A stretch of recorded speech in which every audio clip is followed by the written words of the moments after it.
Okay so hello wrestling lovers, welcome है आपका wrestling voice Hindi YouTube channel पे। अगर मैं आपको कुछ दिन पहले बताता कि रेसलमेनिया की नाइट 1 की एंडिंग शॉट में रिंग में रैंडी ऑर्टन अपने हाथों में WWE चैंपियनशिप लेके खड़े हो दिखते हैं तो आपका रिएक्शन क्या होता? बिल्कुल वैसा ही रिएक्शन होता जो हम सब ने सोचा होगा। लेकिन अगर मैं आपको बताऊं कि ये मोमेंट था तो सही एंडिंग में, लेकिन रैंडी ऑर्टन वो मैच जीते नहीं है और अपनी चैंपियनशिप हार चुके हैं। तो पूरी डिटेल में बात करेंगे इस मैच की एंडिंग मोमेंट्स की और क्या मतलब बनता है इन कुछ मोमेंट्स का, उन सब की एक एक करके बात करेंगे आज के इस वीडियो में। तो सबसे पहले तो बात करते हैं कि कोडी रोड्स का लो ब्लो हिट करना रैंडी ऑर्टन को। तो जब रैंडी ऑर्टन रेफरी को आरकेओ हिट करते हैं तो कोडी रोड्स का ध्यान डिस्ट्रैक्ट होता है रेफरी की तरफ। तब रैंडी ऑर्टन कोशिश करता है रैंडी ऑर्टन को लो ब्लो लगाने की, कोडी रोड्स को लो ब्लो लगाने की, लेकिन उल्टा कोडी रोड्स ही लगा देते हैं लो ब्लो रैंडी ऑर्टन को। अब यहाँ पे शॉकिंग चीज़ तो ये थी कि रैंडी ऑर्टन तो हील है तो वो तो लो ब्लो भी लगा सकते हैं, नीच करके कुछ भी लेवल तक जा सकते हैं अपनी चैंपियनशिप को जीतने के लिए। लेकिन कोडी रोड्स तो कंपनी के टॉप लेवल के बेबी फेस है, तो कोडी की तरफ से तो लो ब्लो आना ये बहुत बड़ी और शॉकिंग चीज़ देखने को मिली है हमें आज। तो इससे क्या WWE हमें बता रहे कि क्या कोडी रोड्स का फ्यूचर में हील टर्न हो सकता है, क्योंकि पिछले बहुत कुछ सालों से ये चीज़ पेंडिंग रखी है WWE ने।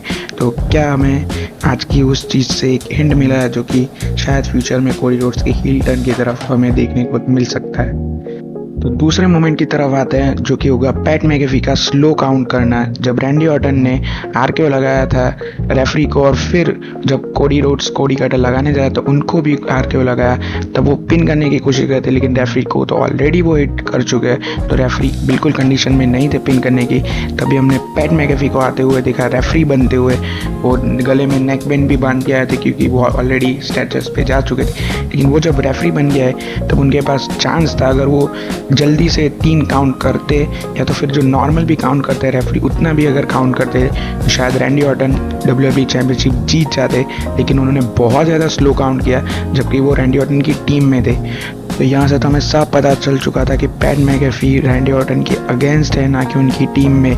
और अब बात करते हैं तीसरे मोमेंट की जो कि था रैंडी ऑर्टन का आरकेओ लगाना पैट मैकेफी को। जब ये हम सब ने सामने से देखा कि पैट मैकेफी यहाँ पे काउंट करके जिता सकते थे रैंडी ऑर्टन को, लेकिन उन्होंने वो चीज़ नहीं की, तो रैंडी ऑर्टन भी कहाँ पीछे रहने वाले थे, उन्होंने उल्टा आरकेओ लगा दिया पैट मैकेफी को।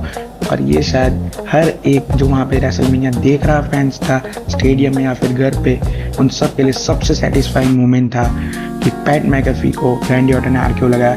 पिछले दो महीनों से शायद कह सकते हैं कि पैट मैकेफी ने पूरा हाल बेहाल करके रखा था रेसलमेनिया की स्टोरी लाइन का। तो ये एज अ फैन तो मेरे लिए बहुत सेटिस्फाइंग मोमेंट था पैट मैकेफी को इस तरह से देखना। लेकिन इन्हीं कुछ टेंशन्स जो कि हमने देखने को मिली रैंडी ऑर्टन और पैट मैकेफी के बीच, उसी का फ़ायदा उठाया कोडी रोड्स ने और उन्होंने क्रॉस रोड्स हिट किया रैंडी ऑर्टन को और वो जीत चुके हैं WWE चैंपियनशिप। क्या कह सकते, रिटेन ही कर चुके हैं इस इतने बड़े लेवल पे अपने ही मेंटोर रैंडी ऑर्टन को हरा। उनके लिए तो एक बहुत बड़ा मोमेंट था। सारे फैंस चाहते थे कि यहाँ पे रैंडी ऑर्टन अगर हील टर्न हुआ है इतने सालों से जिसका हम वेट कर रहे थे, एक तो रैंडी ऑर्टन की इतनी अच्छी बुकिंग मिल नहीं रही थी, अब जब मिली एलिमिनेशन चेंबर आपने जिताया, रेसलमेनिया का मेन इवेंट दिया, आपने हील टर्न करवाया और वहाँ पे फिर अगर वो चैंपियनशिप नहीं जीतते उसका कोई मतलब नहीं बनता। अब चाहे कह सकते हैं कि ये लॉन्ग टर्म स्टोरी लाइन है, आप रेसलमेनिया के बाद इसको स्ट्रेच कर सकते हैं, लेकिन मुझे लगता है रेसलमेनिया से बेहतर कोई स्टेज नहीं होता है किसी भी स्टोरी को फिनिश करने के लिए। तो ये तो एक फंबल ही हो चुका है शायद WWE की क्रिएटिव टीम और ट्रिपल एच से। तो मेरा ओपिनियन तो यही था कि आज रैंडी ऑर्टन को जिताना चाहिए था उन्हें WWE चैंपियनशिप, लेकिन वो मोमेंट तो नहीं हमें मिल पाया। तो देखते हैं आगे की स्टोरी लाइन में ये दोनों सुपरस्टार में क्या खिचड़ी पकाती है WWE, ये देखने वाली बात होगी।